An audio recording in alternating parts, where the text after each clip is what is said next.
such a hit. So they released their top 10 offenses. Colorado's number 8. This moment in sports history will be remembered as one of the better fights, man. Like, put the cherry on top. They played Austria today. Guess the score of that game: 32-25 to not medal for bronze. Hello and welcome back to Frozen the Bleachers podcast, episode 29, or Joseph Adai episode. Fellas, welcome back after a week off. Apologize for missing last week, but we're back this week. We're back, fellas. How are we feeling? hey, we're back and Happy New Year. We're here to start off with our Eric Berry episode, one of the best NFL stories of all time, kicking off one of the best years of all time with year 2 of Bros in the Bleachers podcast. Josh, how we doing? Oh, we're doing great. A year has closed, and we're here with the Kevin Harvick episode, and we continue on. Mr. Where did he come from? Left turn. Exactly. Hell yeah, guys. All right. Well, the new year also brought a lot of college football games to boot. So I know you guys got a lot of games you want to get off your chest. So I'll hand it off to Jake. Which games did you see? All right, let's kick it off with one of the bowl games right before the new year kicked off, right before the ball dropped. And I will tell you who dropped the ball. That would be the SEC. And that starts off with, unfortunately, our South Carolina Gamecocks at Illinois. Tough game. I mean, at the end of the day, it cooked every bet that I had leading into the new year. So I was pissed. But frankly, I should have seen the writing on the wall with Raheem Sanders not playing. Obviously, that's a big kind of script that you got to read into prior to a lot of these bowl games. And South Carolina, with their just dominant running attack all year, just got absolutely thwarted. And as much as I love Lenoris, he was not able to carry the torch as much as I think that we wanted him to. Did have a relatively solid game, though, at 24 for 34 completion. And then he had 260 passing yards for 1 passing touchdown, but only 11 carries for 19 yards. But it wasn't going to get it done. I do think that with South Carolina, they've got a lot of momentum going into next year. I mean, they won 6 straight games at the end of the year leading into the bowl game, and they just caught a really hot Illinois team. But I mean, kudos to Illinois, man. They showed up and they Big Ten their way into the SEC. Let me tell you. Oh yeah, the Big Ten's they're firing across the bow, man. They're throwing their hat in the ring. They're like, oh, I know that we like to talk about a power 2, but they're like, is it a power 1?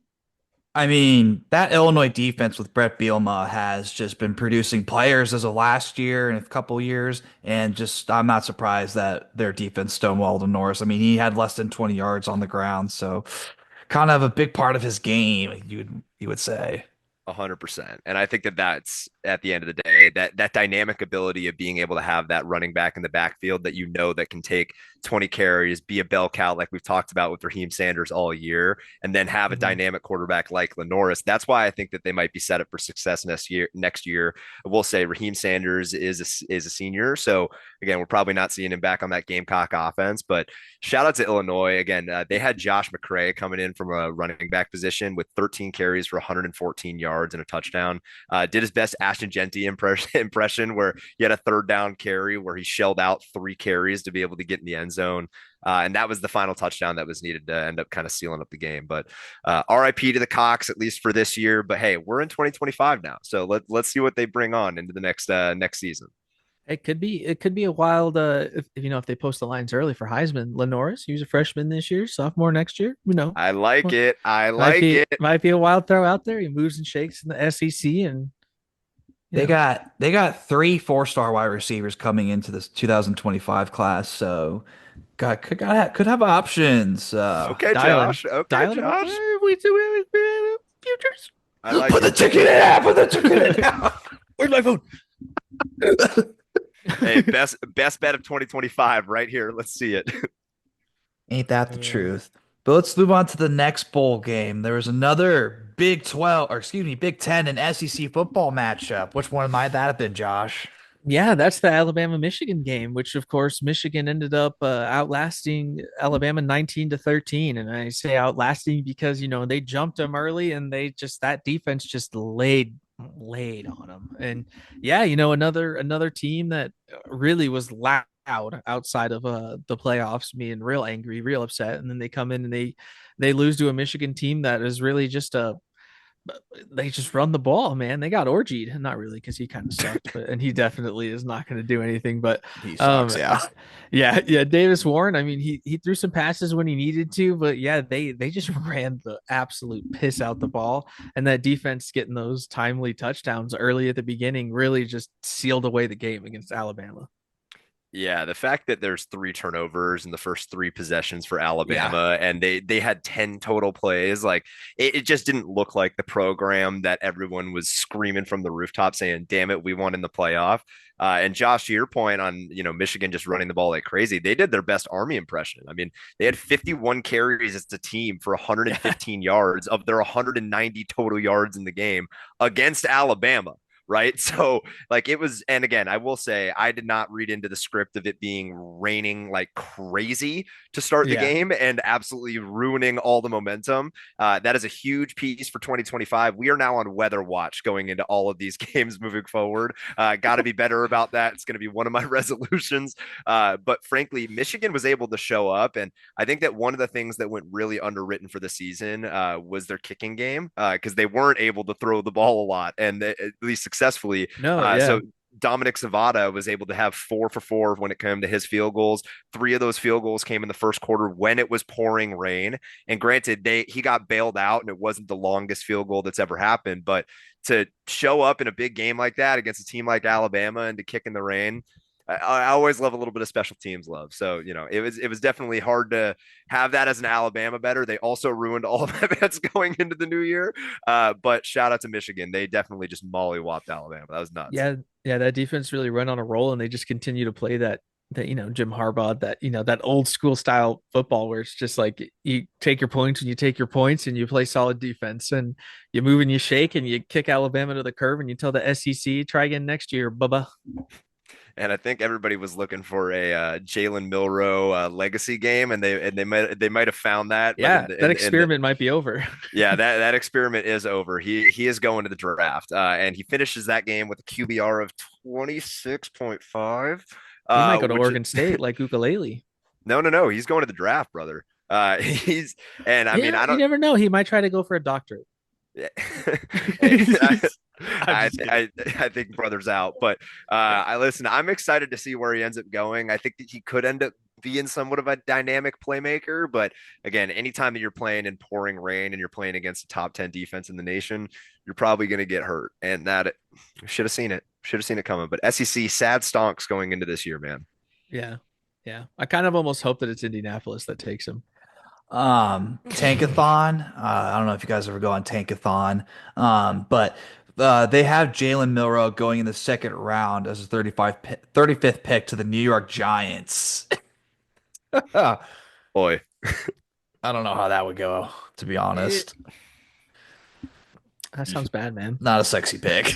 yeah, that sounds not great. That sounds not great. That sounds like, what is it, Joe Shane? Is he just rolling dice? Rolling dice. Hey, we'll pick this guy. Anyways, let's go on to the playoff games that have taken place. So we'll start off with the first one. We had Penn State taking on Boise State in the Fiesta Bowl, and Penn State won 31-14, and the Ashgenda comes to a close. Yeah. Yeah. It was a frustrating game. I mean, from the beginning, yeah.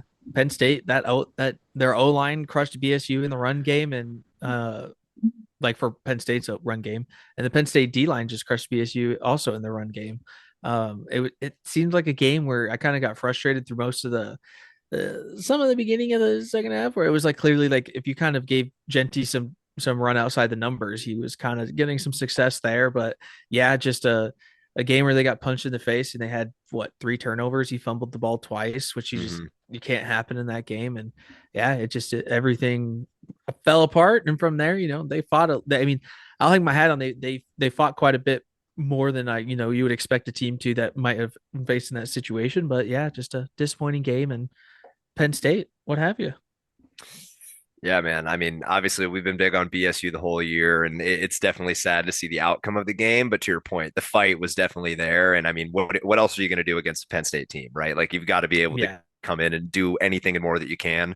I think we've got to shout out Katron Allen because we've been big on him all of Ooh, yeah. 2024, and him going for 17 carries for 134 yards. Like he's going to be a dominant back moving forward, and he's going to be huge for Penn State moving forward in this playoff. So, Yeah, both of those running backs dynamically just were making it easy for that Penn State team the whole game.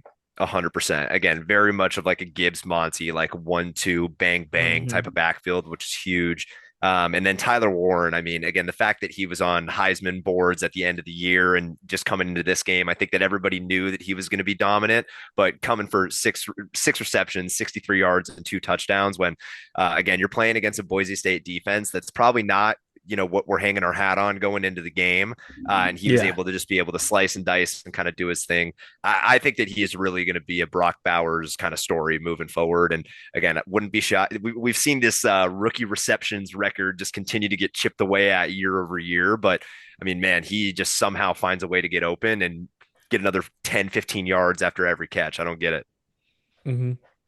Especially when you're catching balls from Drew Aller too. I mean, man, right? You gotta be dynamic to do that, Yeah, because he was getting harassed by the Broncos D line was like they were not great in the run game, but whenever Penn State really was trying to pass, it was getting a little more 50-50 there towards the middle bits of the game before they kind of ran away from it. That Drew Aller was feeling the pressure. He was getting a little bit lofty with some of his throws. He was just saying it like, whatever. To be fair, he did have 2 good touchdown throws in the first quarter. Those were pretty sick, but other than that, 52% completion rate. Not the greatest, but not the worst. I don't know. No, I'm with you on that. I will tell you my biggest thing out of this is again, let's just give another salute to Ashton Genty on the season, finishing the game with 30 carries for 104 yards. I'm praying on everything that's holy that he is a Dallas Cowboy. He will join the alumni of BSU players on the Cowboys.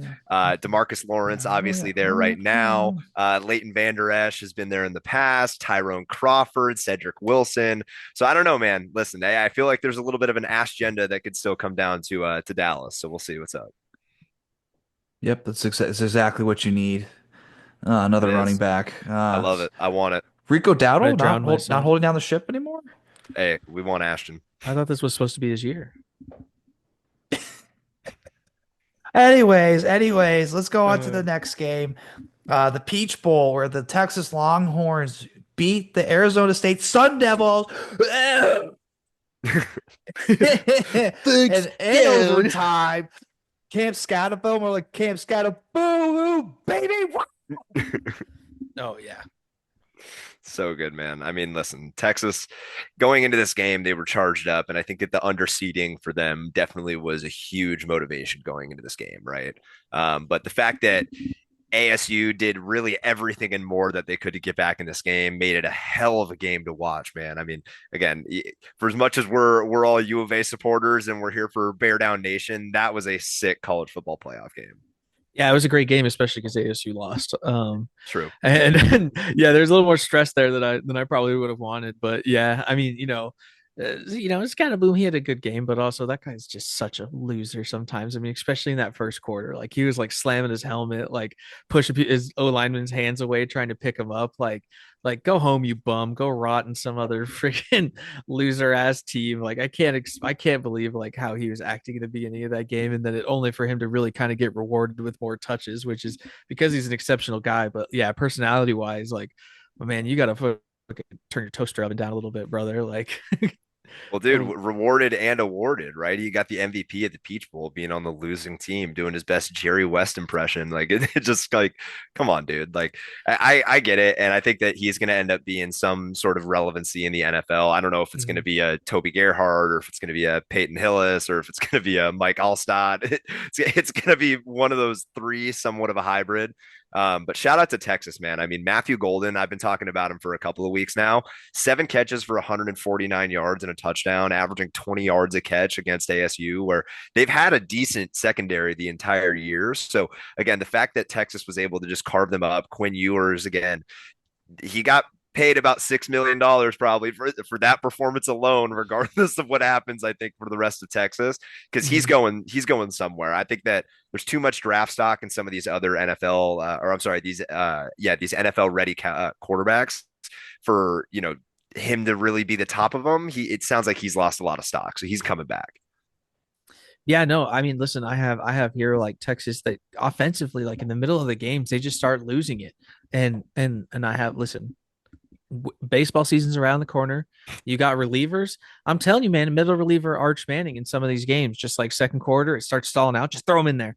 Just get him in there. Let him fling it. Let him throw it around a little bit, and then just pull him back out. Get Ewers back in there for those OT drills where he's just got to be saucing passes to the back of the end zone on fourth and whatever for to continue the game and ultimately win it.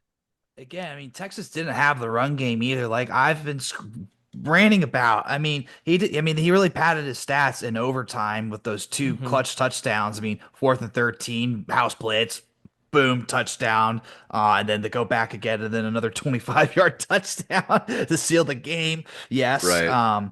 but Yeah, which like no, again, like this could be a team that just gets shredded by Ohio State. very well could be. I don't. We'll cross those railroad tracks when we get Yeah, I there. mean, listen, you I don't never know. know. I don't know Hey, if tech the train's coming. We all better get ready. if Everybody's that a fraud till they're not a fraud. and let's go to the train that is Ohio State, who absolutely steamrolled Oregon 41-21. This game at some point was 34-0. And then Oregon kind of padded stats in. Dan Lanning, ouch, that one hurts, right? Yeah, Jake, you had Oregon from the looks of your face. Oh, I did. Oh, No, I mean, listen, I think that it's one of those situations where I feel like there's the underlying narrative that we saw from all of these games, right? And teams sat too long. And I think that Oregon was in a position where, they had been tested throughout the year. They had won some games that are big. And again, if you want to point them out, let's call it the BSU game and let's call it the OSU game, right? Like those are the only two games that I think that they were really sweating at any point during the season. And a Michigan game too. I think if you and want to yeah, mention Penn it. State Big Ten game, okay. All right. So maybe, one or but two nothing other games. crazy. Yeah, but nothing crazy all throughout the year. And I mean, Ohio State was just charged up. I think, again, an underseeding. You lost to Michigan. Like they're playing for Ohio versus the world. Like, again, that was the underlying script probably going into the game. But I mean, Ohio State offense proved that they're a $20 million offense. Like that was the game where you're like, okay, like everyone should understand why they made the playoff versus other teams. Like, let's be real. Yep, and the game plan, which it should have been the Michigan game, was Jeremiah Smith get him the ball, get him the ball early, get him the ball often, and just let that guy in space be the supreme Ferrari athlete that he is. Fucking Jeremiah Smith down there somewhere. Yeah, literally, like literally, I Will Howard is the Y factor. Like, brother, why are you throwing it to anybody else but Jeremiah Smith, your X factor? Like that, we got the game plan. 100%. And I mean, to your point on Jeremiah, 7 catches for 184 yards and 2 touchdowns, doing some elite toe tapping ability, going over defenders, cutting in traffic. Unreal. And then for Will Howard, I mean, listen, we got to give him his roses at least at this point, where we're talking 17 to 26 for 319 yards and 3 touchdowns. Well, Oh he, yeah, he he did get his roses. But I think that at the end of the day, when it comes to everything Ohio State, like obviously this is a huge win for you. I think that you have all the momentum going into your next game where now you play Texas, right? yeah, So you've got a Texas team that played a charged up ASU team, which I think is great. You'll win a double overtime game. But now we're talking about a 20 million offense versus what Texas is really kind of hanging their hat on, one or two guys. I don't know. I think it's going to be a dogfight. yeah. And I think for me, the biggest thing, my biggest X factor is really that Ohio State defense when they showed that graphic about how a lot of them are just returning. And Yep. so those are guys that are bought in and committed and they like bought in and committed. And yeah, for me, it's as long as that, if that pass rush works, it works. If it doesn't work, then the defense looks a little bit shakier. But um, yeah, that'll be an exciting game against Texas. So exciting. Well, the early line I have is 5.5 Ohio State over under 53.5. Yeah, it's What do you probably gonna be a lot of points. Yeah. Oh, I do like the idea of the over. I I do like like the idea of the over. I like the over in the Cotton Bowl, and then it'll somehow magically go, oh, it's only been like 35 points scored in this game. What do you Just the Travion Henderson game is there where he's just chipping away 4.5 yards of carry, and you're just like, yeah. why? Stop hitting the ball. Right. I love it. You know, The game's over. I like some of what we did in the Michigan game. Let's just keep doing that. Yeah. You know those bowl games are they're like an hour of commercials and then it was like an hour and a half of play because they just only ran the ball. You're like, no. Exactly. So let's go to the other game, the Orange Bowl, Penn State versus Notre Dame, two teams that are perpetual losers as far as success goes in college football. Now, who's going to be the biggest loser when it comes to this game? I mean, like, listen, that Notre Dame defense is something. Like when they played Georgia here, they really kind of just Georgia. Like they made everything just constipated and uncomfortable for Georgia on offense.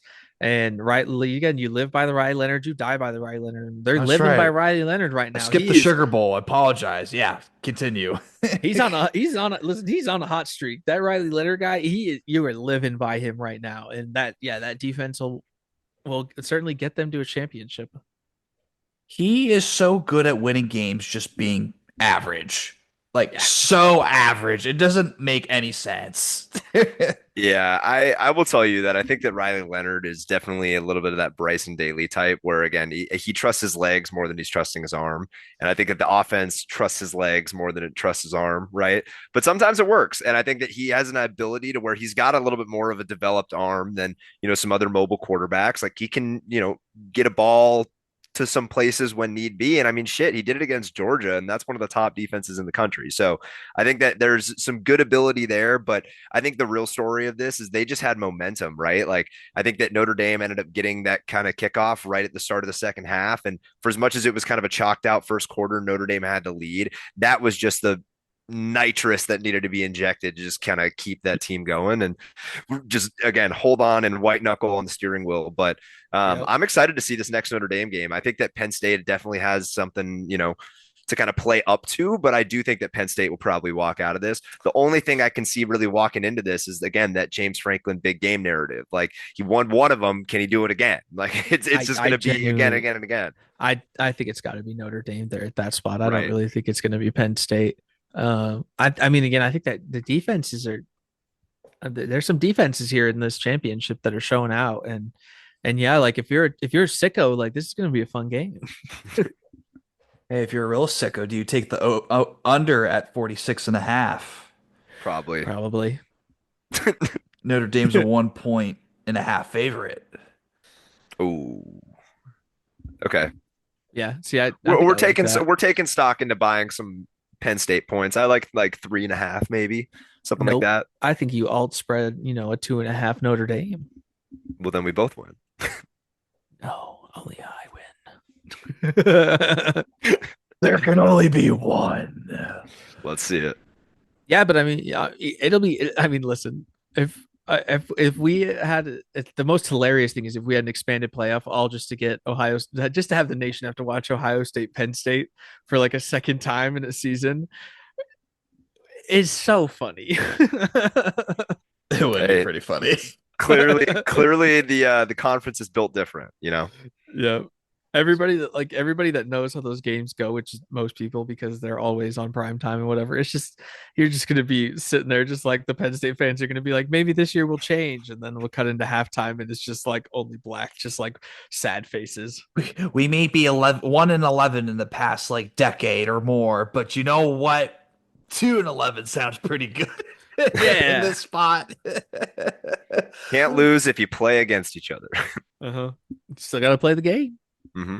Still gotta play. And that'll wrap up our college football segment. And we go on to the NFL, a playoff picture. Playoffs are coming next week.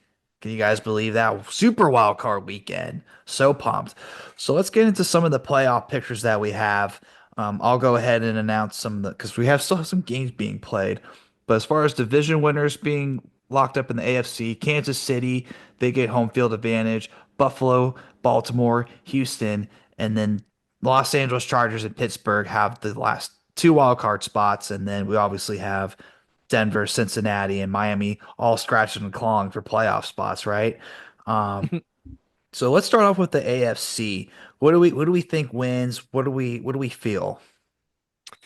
Well, I think that when it comes down, let's talk that final wild card spot first, right? Between those three teams of Broncos, Bengals, Dolphins, who do we all feel like is going to make it in? Personally, I'm leaning towards the Bengals just because I think that, again, I have a feeling that you need a couple of different pieces to happen, but I don't know. I just believe in that team right now.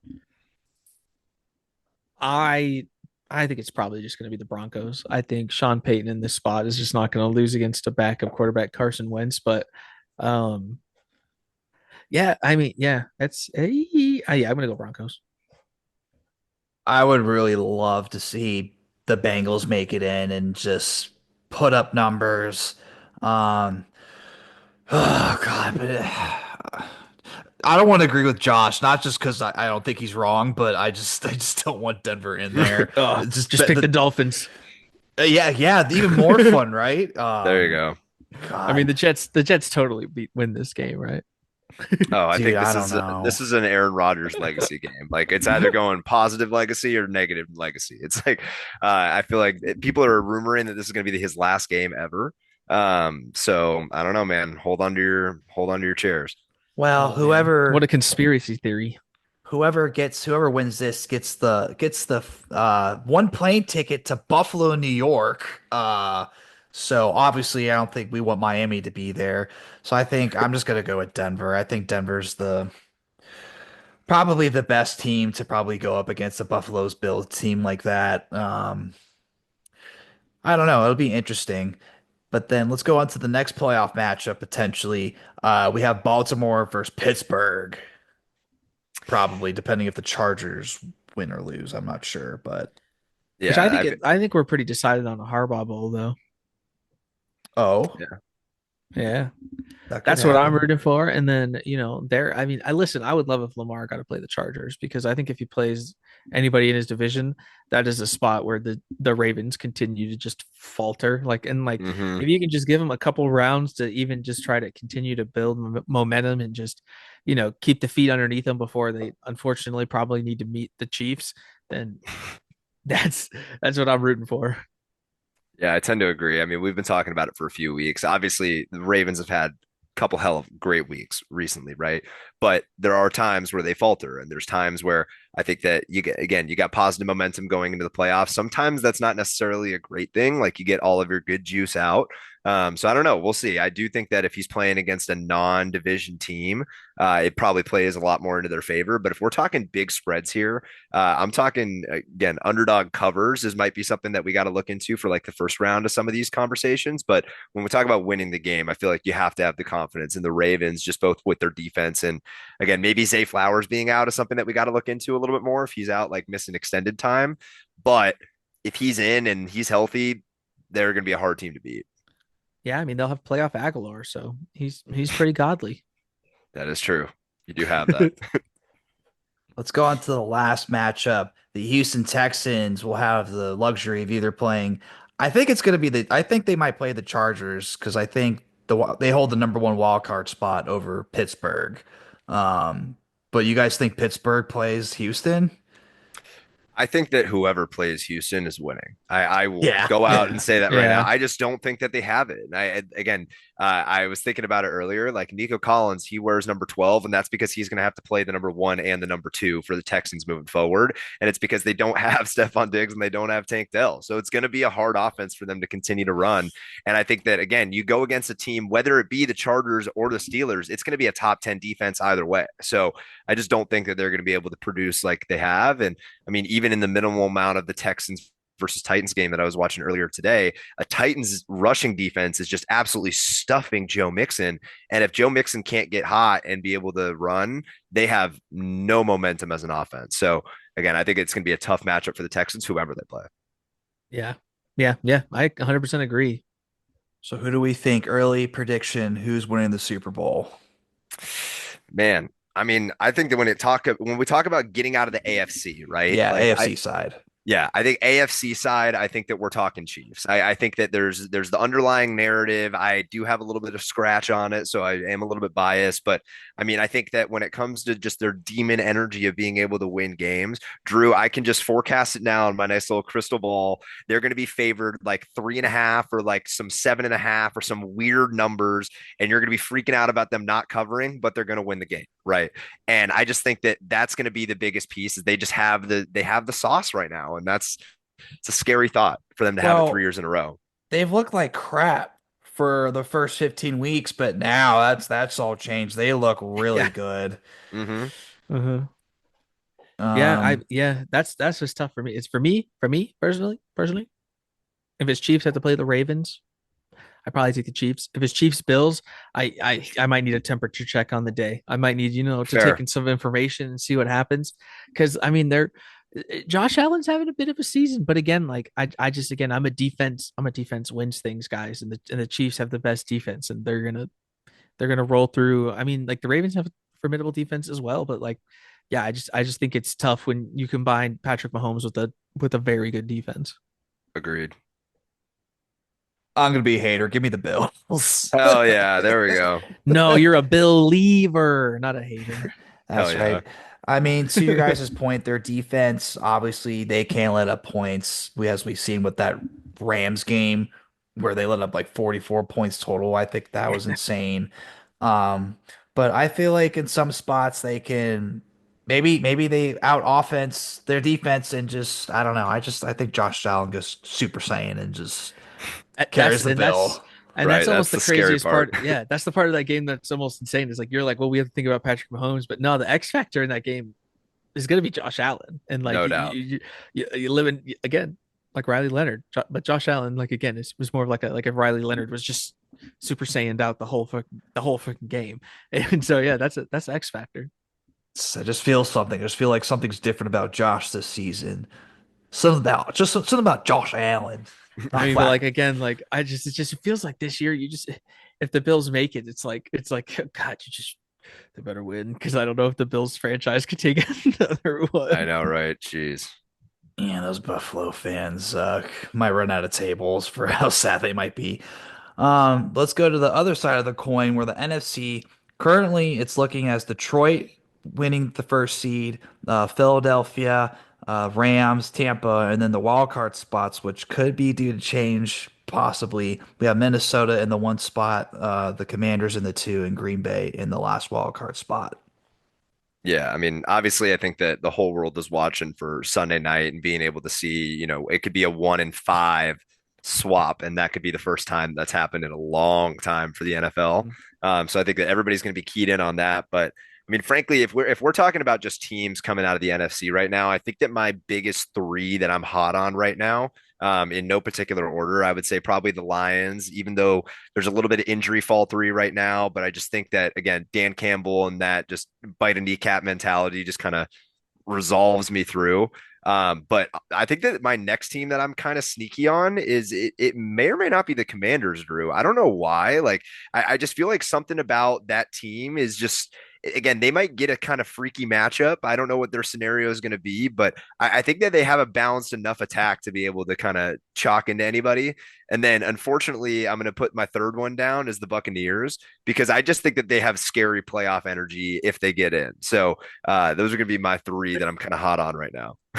Just me. Who let this guy in here? What the I know, right? It's gross. Those are my three, though. Wow. Hmm. that's just I've never been more disappointed in you. Oh, come on now. You've been plenty disappointed with me in the Yeah, past. probably. I don't know if Jake's ribbing me because we're currently losing 6-3 against Trey Lance at the moment. Um, but I mean, Green Bay's currently losing 14-13, so that could stay the way it does. Um, And Josh, I think let's hear your side. honestly, for me, I think the part that always gets forgot is that it's kind of tiers. Like, and for me, it's the Eagles or the Vikings are the two teams you really just have to worry the most about. The Lions, it's one thing to start hot, it's another thing to end hot, and I think they're going to lose this game. The Packers have lost to all of the teams that you have to beat to go to the Super Bowl, so I don't understand why anybody would put stock in them. Um, the Commanders, they're a year early, and whatever they do, they move and they shake. Ride Jade Daniels as long as you can, and if he again, like, to what Jake said, like if he goes Saiyan as well, like he can do some stuff, but ultimately, like, yeah, like I think it's the Eagles or the Vikings are the teams you got to worry about, and for me, like Sam Darnold's played well, and but you're relying on Sam Darnold on 1 year, kind of, again, it shades the Case Keenum year, but I think it's a different thing with Sam Darnold. He's better, and you have Justin Jefferson, who's way better, and that defense is playing absolute lights out. So, yeah, I think the Vikings ultimately take that one, and then we go from there. I think the biggest thing I see is I'm not confident in Detroit. I maybe put them as my 3 seed.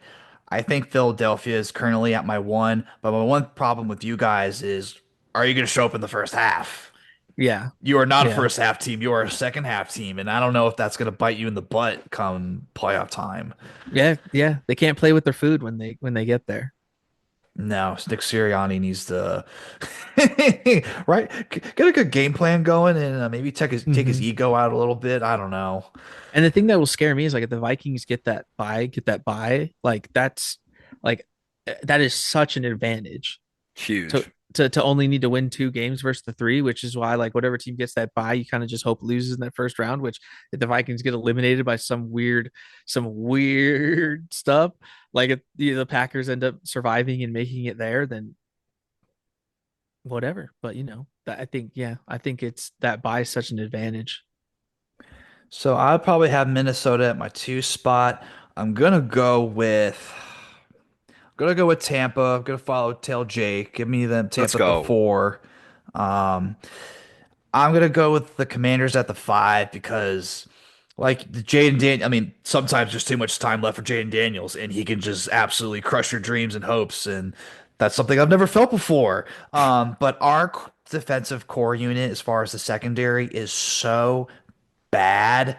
So if a good quarterback, like But it's going to like depend on who you play, right? Like I think that again, they have some demon there's a energy lot to of good them. quarterbacks though in the I agreed. NFC. Yeah. Agreed. But depending on matchup, right? Like I think that if you're going in and you're going to have to play a team like Detroit, then yeah, you're quivering in your boots a little bit. But if you have to go in and you have to play the Packers, I don't think that that's like the worst matchup for the Commanders ever. The Packers aren't great, dude. Like again, I think that that's probably the team right now that I think is the most fraudulent, maybe outside of the Rams in the playoffs right now alone, let alone the NFC, right? No, So yeah, they definitely have some of that, like previous years, like the Sean McVay, like Matthew Stafford thing, where they're like, "Well, you never know the Rams in the playoffs," and then they just get blown out, and you're just right. like, yeah, like the sum of their parts is not equal to a lot of the star talent that a lot of these teams have, which it's not to a degree like the NBA where the stars win games, but between the two conferences, like it is like the AFC is the conference of, hey, we got elite quarterbacks down the board, and the NFC is the conference of, like, we might not have the elite quarterbacks, but we have the best teams, like Agreed. defense, like the best rosters to a degree. I'm putting the Rams at my last spot. Green Bay gets the 6th spot. I think this Rams team is running out of gas. I think Matthew Stafford's running out of gas. I'm sure Sean McVay has a bunch of bags in his trick that he saved up this whole season just for the playoffs, but I don't think it's going to amount to much because your team's tired. You got a quarterback who's tired. You haven't thrown to Cooper Cup like at all, who's like supposed to be your guy. I mean, obviously you have Puka, but you want both of them firing on all cylinders. This is not something I just don't see the Rams doing well. And then Green Bay, Jordan Love. I don't know. Green Bay's good, but I don't think they're that good amongst the bunch, so to Which say. again, I say all this shit, but as an Eagles fan, I don't want to play any of these teams. I'd rather have the bye. like No doubt. I don't want to play any of them. We're good. We're good. Like I'm gonna be sweating my butt off the whole entire thing. No, I think this is probably the strongest playoff matchups I think we've seen in some time. Is that fair? No, and I think like from some of the stuff I was listening to this morning, particularly Eagles focused, was comparing 2022 and this year, where they said like, as far as Eagles fans, which I totally agreed with this, like I was far more relaxed about them making the Super Bowl in 2022, um, than I am this year. But this year's team is so much better than 2022's team, and that's obvious. So, and I think that's just kind of crazy to say. Where yeah, the whole conference is the teams at the top are good. It'll be fun to watch. Mm-hmm. Ain't that right? So it's gonna be a lot of stress, but for at least two of us. Sorry, Jake. Um, but no, it'll be enjoyable. A lot of games to bet. A lot of I feel like I'm having a little bit of a feeling that this could be a really good playoffs, but and then it won't be good playoffs, and I'll look like a moron like I normally do. Here we are. At least you lean into it, you know? Totally. So let's go on to the next segment. Venture play. Who are we benching? Who are we playing this week? Give me a play. I got a play for you. The World Juniors tournament's going on right now, and I am playing the U.S. team's goal song, Freebird solo. Each time you score a goal, you hear the Freebird solo. They're all giving each other Yeah. knuckles on the bench. It's so Um, sick. who wouldn't want to score 100 goals in the championship game and have that song going on repeat the whole time? Super sick.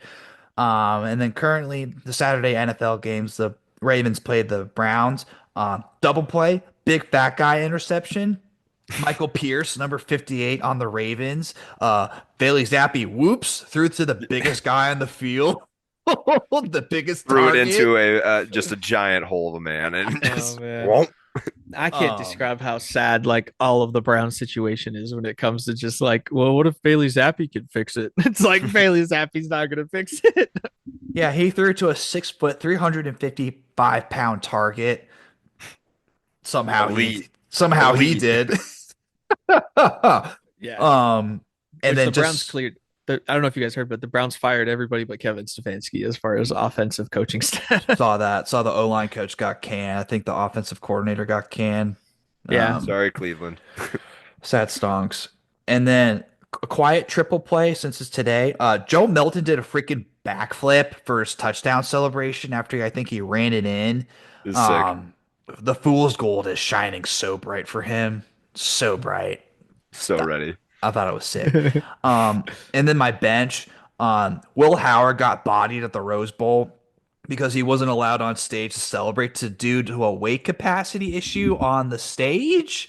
Question mark? I don't know, but all I saw was the security guards like, "Hey, you can't let him in." And like everyone's like, "Will, come on the stage." And if you're the quarterback, like face the repercussions of punching or pushing that security guard out of the way. You're the freaking quarterback, dude. You just threw 300 yards and 3 touchdowns. Get on that stage by any means. Like, who's going to 100%. reprimand you? Uh, So I don't think Will Howard has yeah. that dog in him. Then that's why Tell Ohio that State's stinky going to lose to commissioner. Texas. Tell, tell that stinky bowl commissioner to get off the stage, man. Get that old man to get out of here, man. We got real people that need Yeah, to go. you Tell mean to Ryan, tell me that that guy yeah. can't stand off of the stage and Will You Howard let can Ryan swap Day spots? stand up there? That's good. So sorry, Will, you're on the bench. Jake, bench or play? All right. So for my play this week, I don't know if you guys saw this, but in the Duke's Mayo Bowl, they were saying it this whole time. Oh, there's a celebrity inside of the Duke's Mayo costume. Like, oh, and you see him walking around and he's engaging with people. So my It's Will play Levis. is that it's that Flava Flav was the mascot at the Duke's Mayo Bowl, and people are just interacting with him, and he's being like a true mascot. It's just class work. All these bowl games, especially for mascot tiers, they just keep to go up and up and up. Well, love a good little mascot tree in sports, you know? Flavor of Love, all-time show, all-time smut TV reality show, dating show. Oh my Yep. god. Was too young to watch that as a child, but I did. Sorry, mom and dad. Well, and I mean, listen, even the underwritten message of it of like Flava Flav in a Mayo costume, like they're trying to play. I just it's good stuff. Oh, See, come on, okay. right? Yeah. But then I have a double bench today, actually. So my first one is we just need to do a salute to service moment. For anyone that was like me, that was using all of the different services to be able to watch sports. Meth Streams, unfortunately, has passed away leading into the 2025 calendar year. We appreciate you and just being able to help out in a pinch anytime That needed. that was my go-to. Yeah. Straight from time. That's a punch in the gut. Yeah, no, it's R.I.P. Yeah, it's not great, but we're gonna find a way in 2025. Let me tell you. But my second bench, which is almost equally as bad, but way more cringy.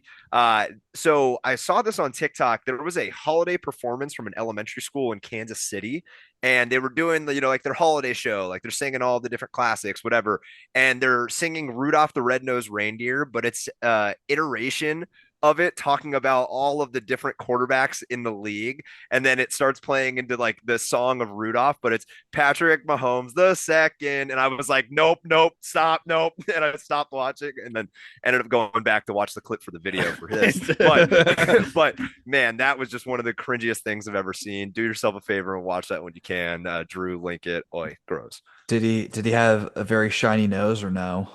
No, I forget the rhyme, and frankly, I'm happy that it's not stuck in my head. I will tell you that.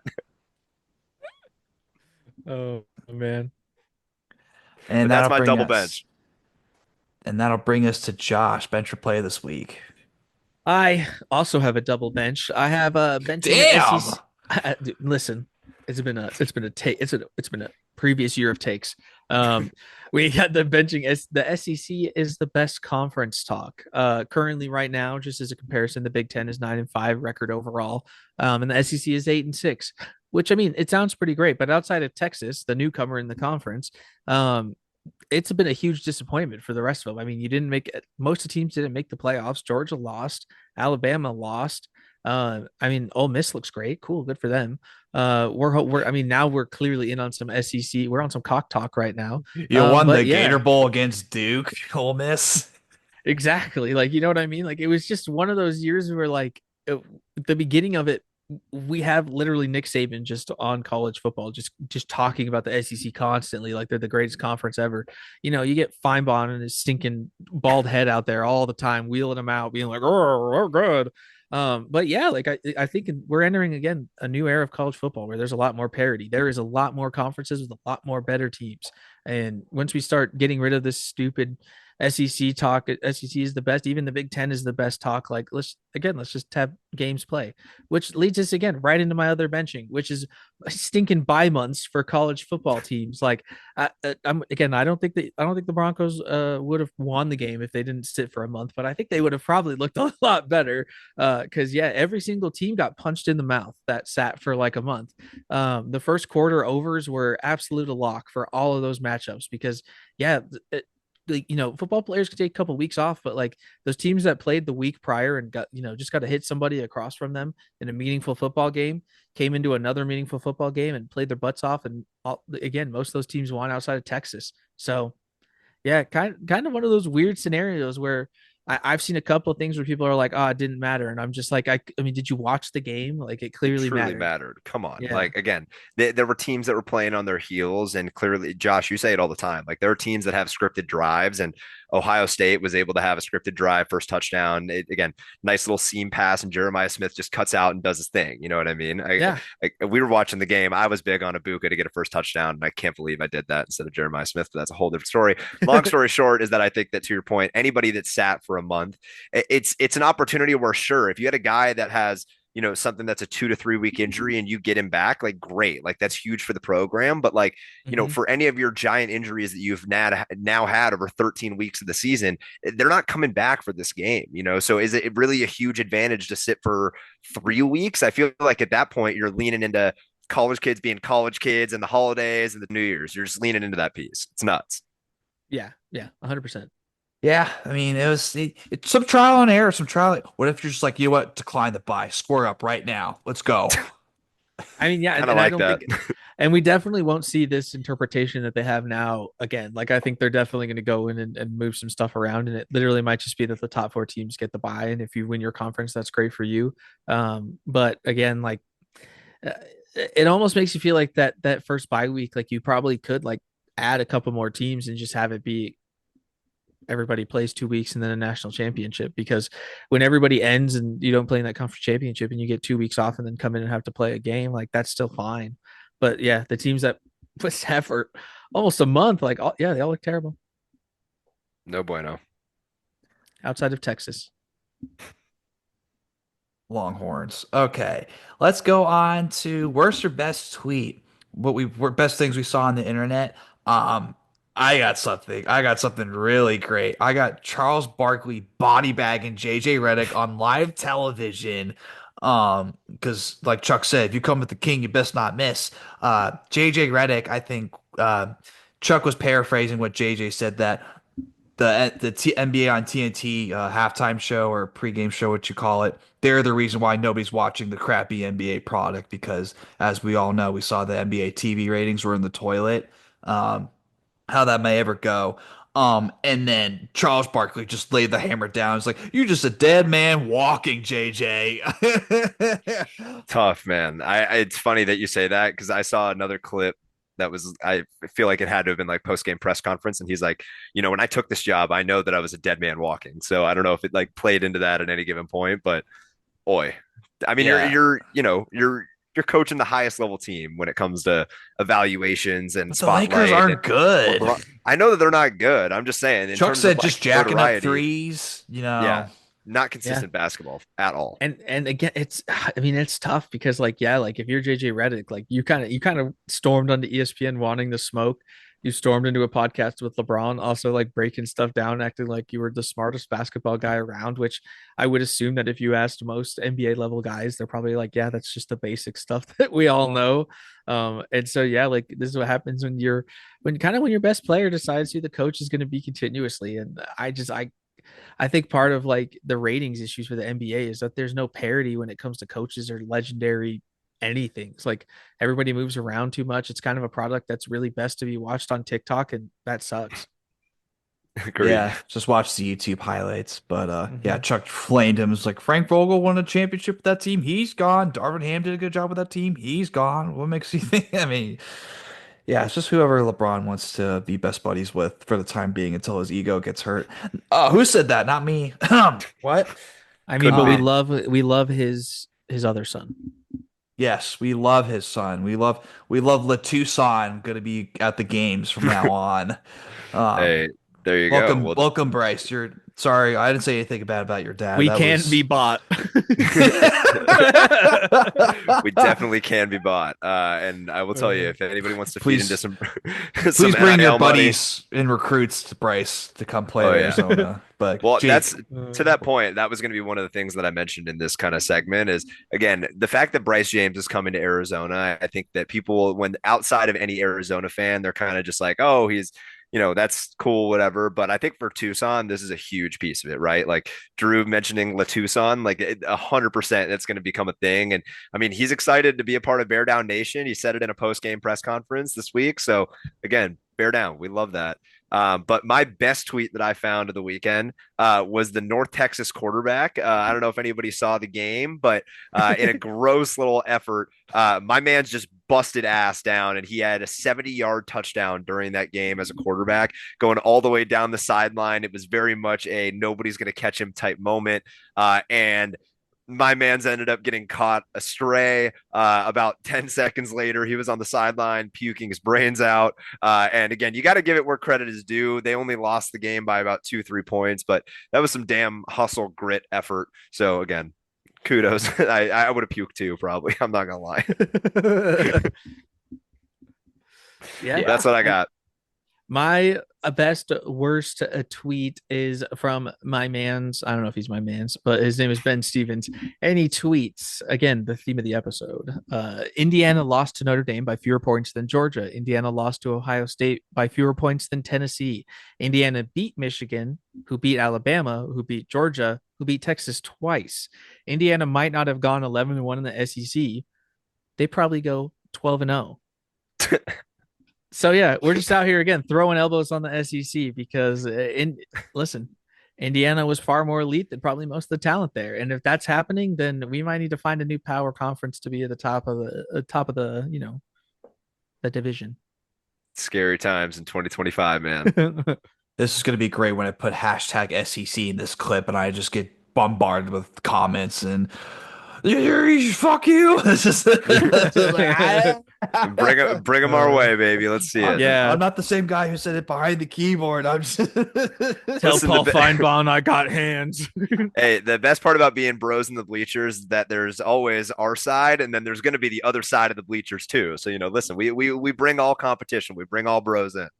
Yep. Ain't that right? So that'll finish worst or best tweet, and that'll bring us to blind ranking Super Bowl locations. Because we got the Super Bowl coming up since playoffs start next week. So why not rank the best locations to go watch the greatest game? Let's get Um, after it. so let's go ahead and rank it. Who wants to go first? Drew, I feel like it's the new year. I feel like you should start first, you know? I feel like we should just start Okay. off right, you know? All right. Well, then let's start it off. Then I'll start off the new year with a new blind ranking spin. Let's see what location I can get. Spin that wheel. Oh, I got a great one to start it off, but also a not so great one. Los Angeles, California. There we Ooh. go. Gotta love LA. You also gotta hate LA's traffic. Um, But SoFi is pretty damn great, man. I, well, I'm trying to think of other super locations. They probably had it in the Coliseum, maybe, Definitely had it at the or the Rose Coliseum. Bowl. I mean, they Probably might have had it at both. both, honestly. Yeah, Yeah. but I think that the Coliseum definitely had it because the Rams played there. Well, we're going So all time, so I'll take the good with the bad. Give me it at number two. perfect. I think that's good. I think that's good. So, because Jake, you've been to SoFi now? Oh, I have. And let me tell you, man, like in terms of that little outdoor area they have, like they've got a whole and I feel like that's the newer model with a lot of these concepts. And SoFi really set the standard with it being, I'm pretty sure, a $5 billion project or some craziness like Yeah. that. But they have like apartment complexes. They have a man-made lake that's right outside of it. They've got a great little tailgating area. And what I think is the best part about it is that for as much as it's a closed roof building, it's got a very like open air kind of concept to it. So I don't know. It's very LA chill, so it leans into the culture for sure. I've heard two knocks about it. If there's a lightning storm, which I guess there was one, you still have to pause the game, even if the structure is Yeah, because it's got covered. the it has the open concept to it. Lightning's just like, whoa! Um, and then I heard Seek and destroy. and I heard in the summer there's not so much of a breeze that can come through there, and it can get quite hot.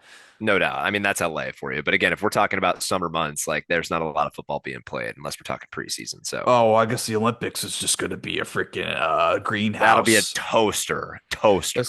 Those flag football people are just gonna be puddles. right? All right, spinning the wheel again. I put Los Angeles at number two. Not too Hmm. bad. I get Detroit as like my number one. Oh, we're going back to back to back. Okay.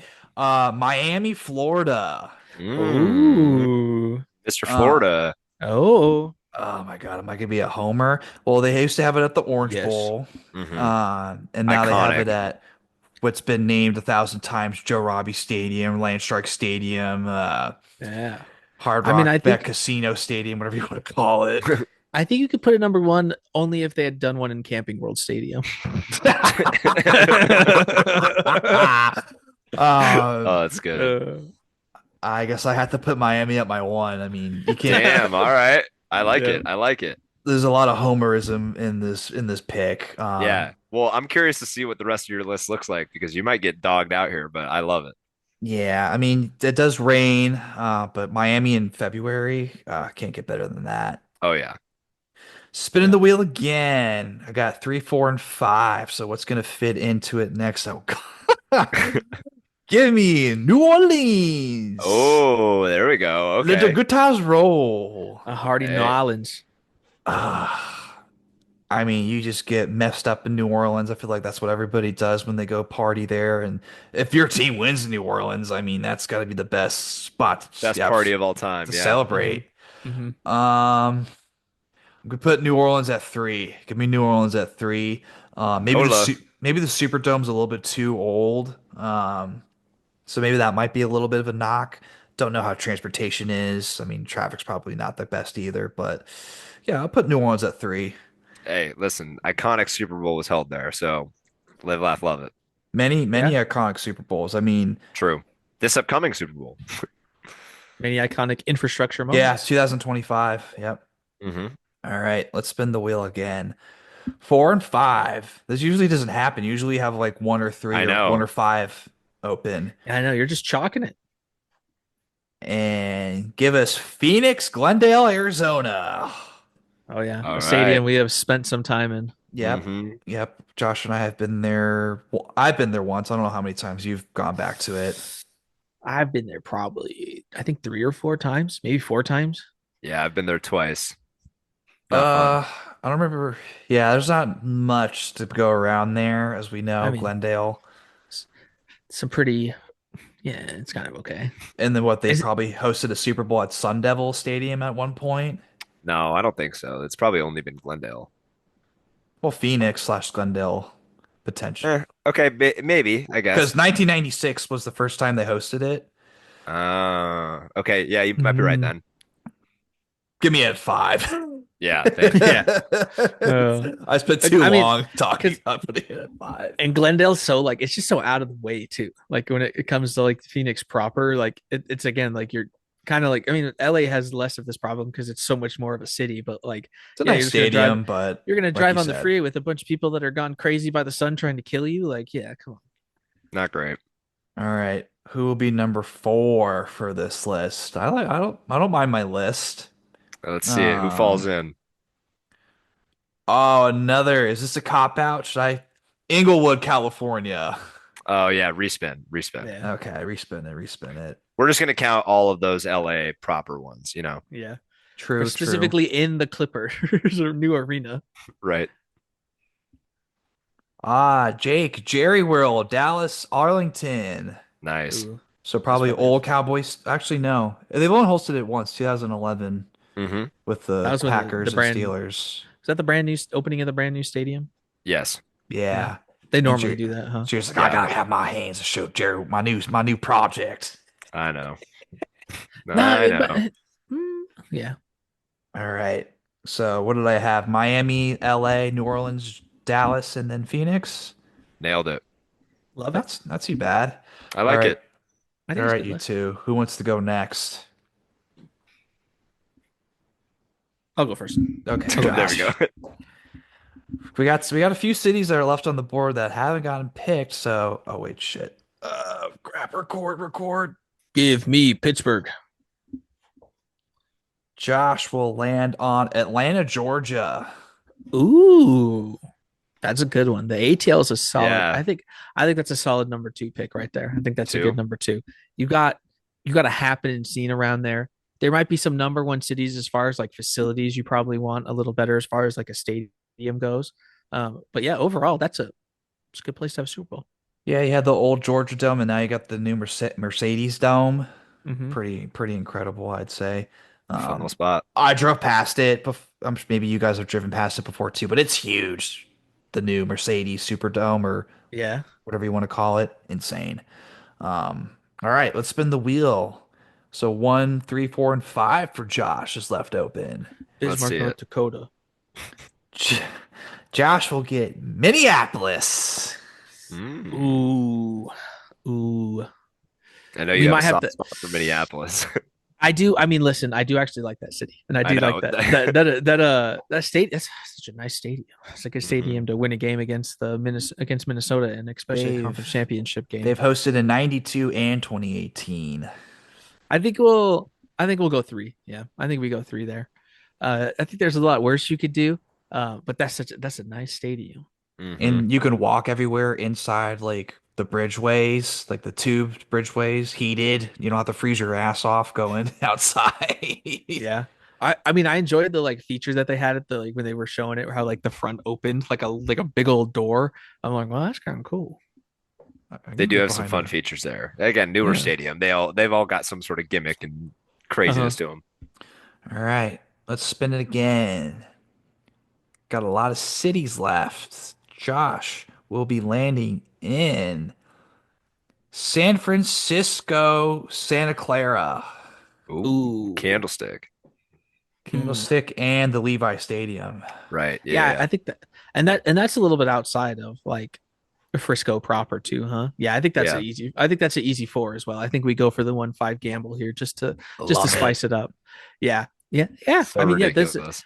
it's a nice area. It's a nice stadium, but I think we're gonna gamble.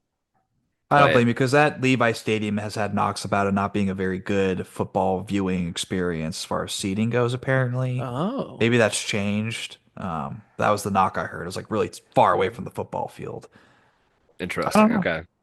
Interesting. Spin it again. Got a lot of cities we haven't gone to. We haven't gone to Detroit. We haven't gone to San Diego, and we haven't gone to Houston, which is what Josh will be picking now. One or five. H Yeah, Town. that's an easy five. Oh, yeah, traffic, the Yeah. Astrodome and the new Reliance Stadium. Tough. Yeah. And it doesn't get the tendrils all excited as much as some other places you could go into. The tendrils. Plus, Houston's hosted like a lot of events, like the Super Bowl, I think the March Madness basketball, Hmm. Mhm. um, the World Series, if you want to count that. There's probably a there's probably some I mean, listen, if it's a food ranking, there's probably a dangerous amount of good food in Houston. Oh, Oh, for yeah, sure. For without sure. question. Well, let's see what your number one is. Let's see if there's some food there, Josh. Spinning it now. Oh, clam chowder time.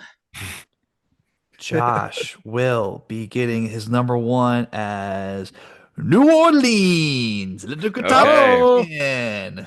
Look at hey, there we us. go. I am a beignet guy. Ain't that right? Give me those some crawfish. Can't go wrong. Hey, I don't mind your list. Your list is pretty nice, I like it. I like it. You definitely made the most of what you were given, so for sure. respect. Jakey time. Let's see it. I'm It is ready. Jake time. Let's see. Jake, any big ones you're looking out for before I spin? I do want to see a little bit more variety on the list. I think if there's a couple cities like again, people are probably shitting on Chicago, but I feel like that would be a great city to be able to have. Again, maybe more of like the historic stadiums, like a Lambeau. I don't know. I don't know. Let's see what we get. Let's see. We'll get a little nasty. Is there? I mean, like, is Seattle and Denver and New England all Hmm. that them all on the list too? Oh yeah. I feel like most of the stadiums at this point have, or at least I shouldn't say stadiums, cities over the, 60, 70 some odd years in the NFL have hosted. But I'm almost positive the new precedent is like if you don't have a dome, we're not coming to you. Right. Jake, Eh, you have landed on Atlanta, Georgia. Damn. Um, all right, put me at three. I want to be able to play with my list a little bit more, but I think that Atlanta, to Josh's point, good little culture there. And again, everything when it comes to that stadium, I've heard nothing but good things. Plus, very fan first stadium. So again, would be Yeah, food interested in seeing. prices. Interested to see if that would Oh, change anything at the Super Bowl too. Again, tickets are like 10 grand minimum. So I don't know. Be interesting to see. All right, Jake, let's go ahead and see your next spin. Who will it be? Where it Spin will it. go, nobody will know. Idaho Falls, Idaho. Bring it to the hometown, Los Angeles, California. All right, I'm gonna have to go with LA at my two as well. I want to be able to play around this again, but everything I was saying about SoFi, I think that when you have February LA weather, like you're either going to get overcast or it's going to be absolutely perfect. So again, give me LA, give me SoFi, two. Yeah, true. That's how you do it unbiasedly. Oh, is that right? All right, spin it again. Here we go. So you want to play with your list, Jake? Let's see what you get Come again. on. Uh, Tampa, Florida. Ooh, Ooh. I actually went to Tampa in 2024, and it wasn't too bad. I will tell you, it was humid as fuck, and I was sweating like hell. So I'm gonna be putting Tampa at my five.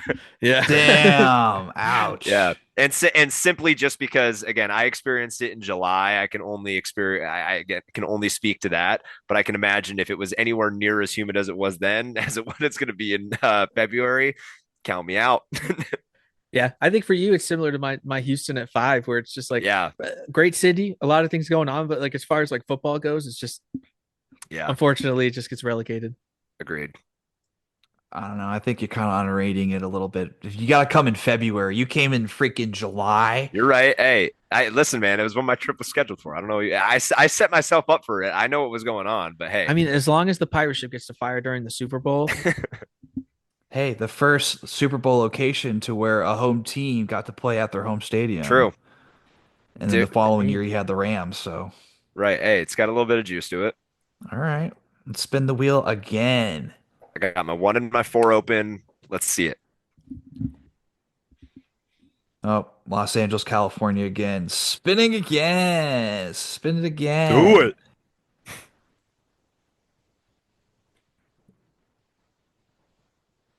Damn it, dude. Inglewood, California again. And again. At least you know it's legit on this show, everybody. Yeah, we don't pull any favorites on here.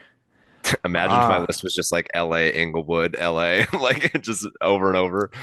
Jake's going from the Yep. Gulf Coast to the Atlantic Coast, Miami, Florida. Ooh. See, now this Ooh. is a tough beat because I don't want to get caught at one and not have a good option, but I don't want to. I have a very similar list to Drew if I put Miami at one. So I'm just going to play the game here and I'm going to put Miami at four. I think that to your point on it being great weather, like sure, I'm all with that, but I don't know. I feel like there could be another more historic kind of spot for it. I know that Miami did host, I believe, the first major Super Bowl, right? 1968. Could Yeah, be. it's yeah, 1968. Yeah, look at me, wealth of knowledge. Thanks, Drew. Appreciate you throwing that in the thing earlier. But no, let's see it. I mean, I think that there's going to be a fun one that I get at my one. So I'm going to have Miami at four. I think Sorry, Miami's sorry, all of Florida for having you at my four and my five. It didn't mean it like that. That's how it happened. Get him. Miami has hosted, I believe, the most Super Bowls, with New Orleans coming in second, I think. All Nobody's right, mad about going to Miami. true. All right, last spin, Jake. Who's your number one? I don't know, man. Let's see it. Up, Atlanta, Georgia again. We got to respin. Spin that. The Come on, repeatables give me for something Jake. fun. Give him Lambo. Oh, you're Yeah, getting true. something fun with your favorite team stadium, Dallas. Oh, Mamma Mia. Let's go. Oh, Jerry World. Unfortunately, it's not our year this year, is what it's looking like. But again, happy to be in Jerry World for any time. But for a Super Bowl, chef's kiss.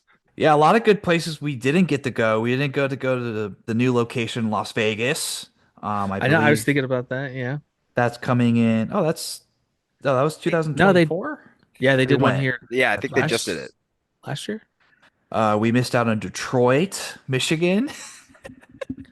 Yep. Where the Yep. I've where been there. I've been there. Very small stadium. okay. E-Town, bite a kneecap. We missed out on San Diego. I think we missed out on Indianapolis that Josh was hating on earlier. We also missed out on the first what we wanted, a cold weather Super Bowl with snow in the New York MetLife Stadium. I was gonna. Yeah, That was my one fear when I left one open was I was gonna get MetLife, and that was like my life's gonna be my yeah, life is it's gonna be not good. over. I was gonna just go. That would have been Sad. that would have been No. quite hilarious if I do say so myself. But I'll wrap up the top five and I'll wrap up the show. Thank you for everybody tuning in. Gentlemen, any closing thoughts before we sign off today? Oh, for as much as we're in a new year, it is the same college football, folks. We got another couple of games that are coming up. We're excited to have you guys for next week. But let us know if there's anything that we're missing in the wild world of sports, right? Follow us on TikTok, follow us on Twitter. Really just follow us on Spotify and YouTube while you're at it too. Maybe even leave a review. But Josh, anything that you got for our fellow bros? Yeah, new year, new opportunities to tell the Cowboy fans that you know that their team's fraudulent. So carry on, soldiers. Yeah, like Jake said, I already said it. he wanted to reiterate it. Yeah, Clearly. listen, you didn't get it from me.